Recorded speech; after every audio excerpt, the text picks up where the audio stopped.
Babysitter charged with causing injury, death to Adam Raikal. Preschool in Kota Belud closed for 10 days due to hand, foot and mouth disease.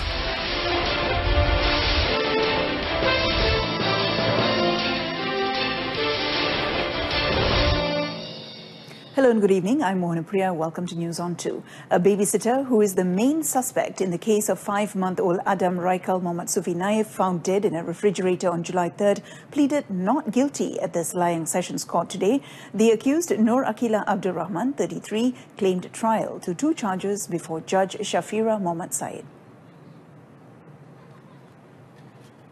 On the first charge under Section 31, Subsection 1, Subsection A of the Child Act 2001, Nur Akila is accused of having abused Adam Raikal, resulting in serious head injuries. The Act provides for a maximum fine of 50,000 ringgit or a 20-year jail term or both if convicted.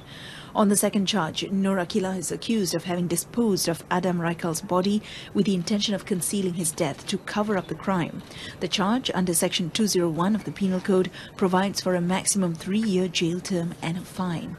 Case mention is set for August 13th and the bail amount was set at 18,000 ringgit with 1 surety. On July 3rd, Adam Raikal was reported missing from his babysitter's home before the infant's body was found in a refrigerator in the house. The postmortem revealed the cause of death was internal bleeding in the brain as a result of a cracked skull.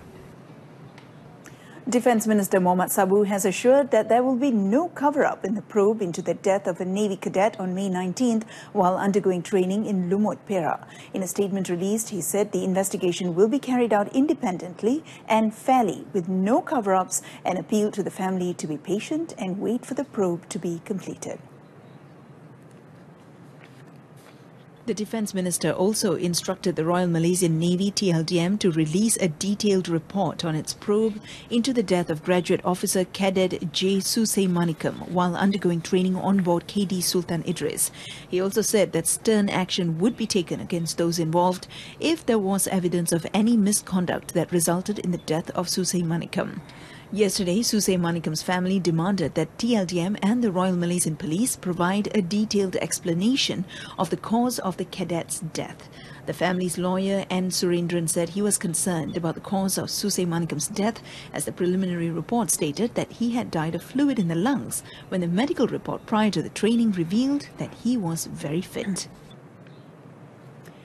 The Putrajaya Magistrates Court allowed an extension by 2 days up to Sunday of the remand of a former special officer to Datin Sri Rosmah Mansor to facilitate the investigation into an allegation of corruption in the installation of solar power panels in Sarawak schools. Magistrate Shahwira Abdul Halim allowed the extension sought by the Malaysian Anti-Corruption Commission MACC. The 44-year-old man who has the title Dato is on remand since Tuesday and was detained last Monday after being summoned to the MACC headquarters to give a statement. The man, clad in the MACC orange lock-up attire, was brought to the court at 10:50 a.m. and taken away at 12:15 p.m. after the proceedings ended. His lawyer, Rida Abdah Subri, was also present in court. The MACC had earlier detained 3 individuals, including a company director, to assist in the investigations. The solar panel project for schools in Sarawak courted controversy when it was highlighted that the contract was said to have been done under the direct order of the then Prime Minister. A car spray painter faces a 30-year jail term and whipping after being charged at the Aikuru Sessions Court today for alleged rape and robbery of a university student in May this year. The accused, Muhammad Fadil Muhammad Amin, 26, pleaded not guilty to the 2 counts read to him before Judge Elizabeth Paya 1. According to the first charge, the accused was alleged to have raped the 24-year-old woman at a house in the Central Malacca district at 7 a.m. on May 3rd. Prosecution was conducted under Section 376, subsection 2B of the Penal Code, which provides for a minimum jail term of 10 years and a maximum of 30 years and whipping. For the second charge, the accused was charged with robbing the victim of her mobile phone, laptop, purse containing identification documents, ATM card, cash amounting to 200 ringgit, and house keys at the same time, date and location. Upon conviction, Muhammad Fadil can be jailed for up to 14 years and fine or whipping under Section 392 of the Penal Code. Bail was not allowed for the accused, and the court set August 13th for next mention and submission of the medical report. A female security guard was sentenced to a day's jail and fined 1,000 ringgit by the Seremban Sessions Court today for offering a 30 ringgit bribe to a traffic policeman. Nurlian Nadia Abdullah, 29, pleaded guilty to the charge when it was read by a court interpreter in front of Judge Fatia Idris. According to the charge sheet, the accused was charged with giving a 30 ringgit bribe to Constable Shamsul Ikhwani Borhan for not to take legal action on a traffic violation. The offence was committed near Jalan Besar Lukut, Port Dickson, 7:20 p.m. on January 22nd. The accused was charged under Section 214 of the Penal Code, which, upon conviction, is liable to a maximum jail term of 7 years, fine or both.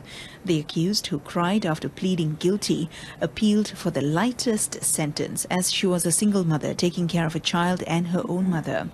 Prosecution was conducted by Deputy Public Prosecutor from the Malaysian Anti-Corruption Commission, MACC, Nurdianah Muhammad Nawawi, and MACC Prosecution Officer Carmila Mokhtar. 2 individuals were arrested in 2 separate raids conducted by the Kuantan Region 3 Marine Police Team at Jalan Haji Ahmad, Kuantan yesterday for being in possession of 7,794 cans and bottles of smuggled liquor. Its commander, ACP Nur Zaid Muhammad Said, stated that the estimated value of the items seized was around 75,000 ringgit, including tax.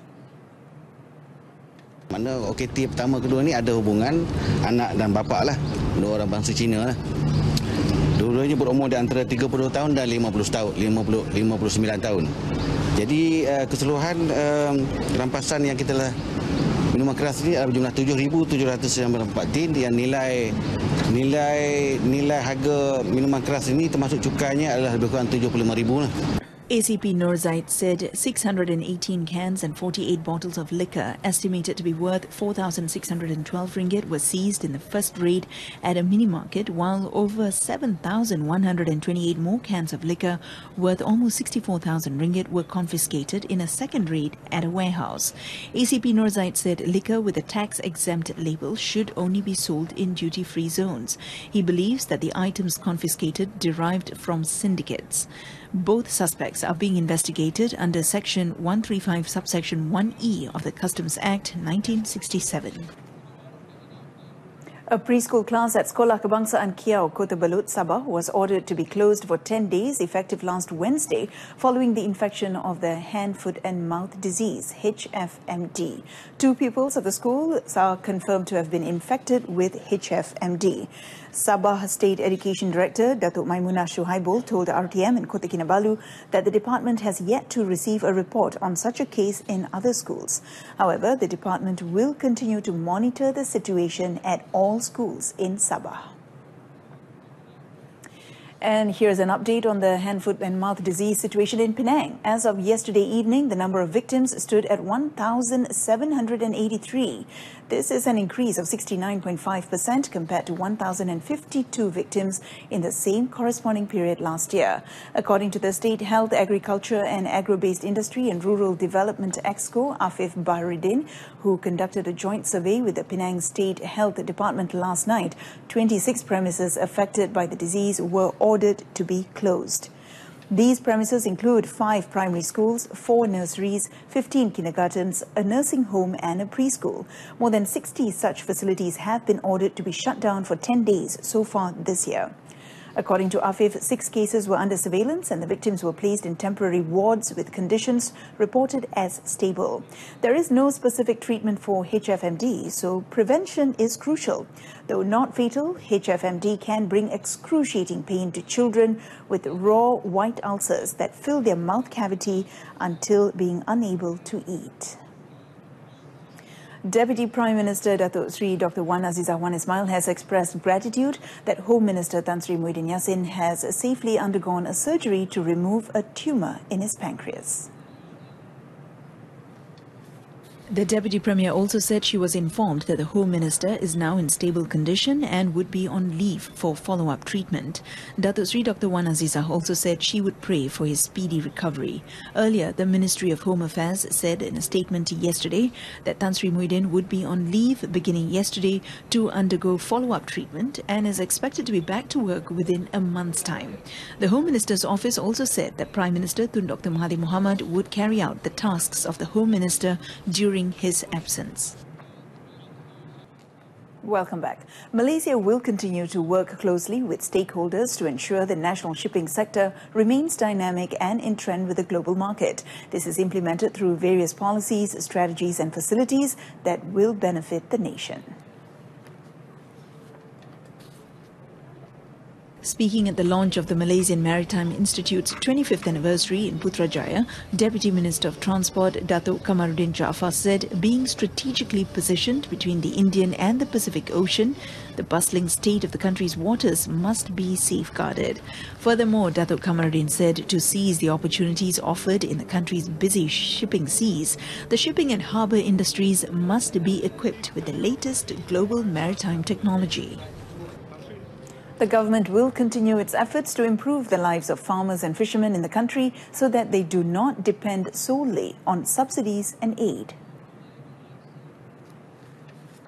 Minister of Agriculture and Agro-Based Industry Salahuddin Ayub said the time has come for the government to educate farmers and fishermen by giving them the rod to fish and not to supply the fish to them every time so that they can change their lives and move out of poverty. He noted that the government will continue to give them aid, but the incentives must include training and other assistance in order for them to expand their horizons and improve their livelihood. For instance, he said fishermen who cannot go out to sea can venture in agriculture, such as planting pineapples and vegetables on abandoned land to supplement their income.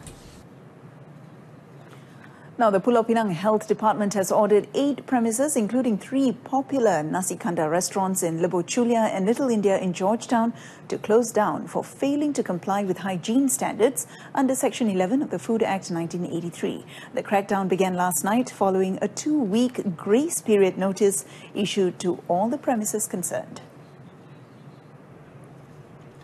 During the operation, 17 compounds, including 39 notices, were issued to food business owners around Georgetown. Among the violations were frozen chicken and meat stored in filthy refrigerators, which contained cockroaches, as well as washing dishes near sewage outlets. Kepada pengusaha restoran, saya sarankan supaya mengambil sikap yang lebih bertanggungjawab, terutamanya dalam memastikan kebersihan. Bukan hanya kebersihan premis, tetapi juga memastikan pengendali-pengendali makanan yang mereka miliki, yang mereka gajikan, juga terlindung daripada penyakit-penyakit yang boleh membawa mudarat kepada pelanggan mereka. The operation ended at 11 p.m.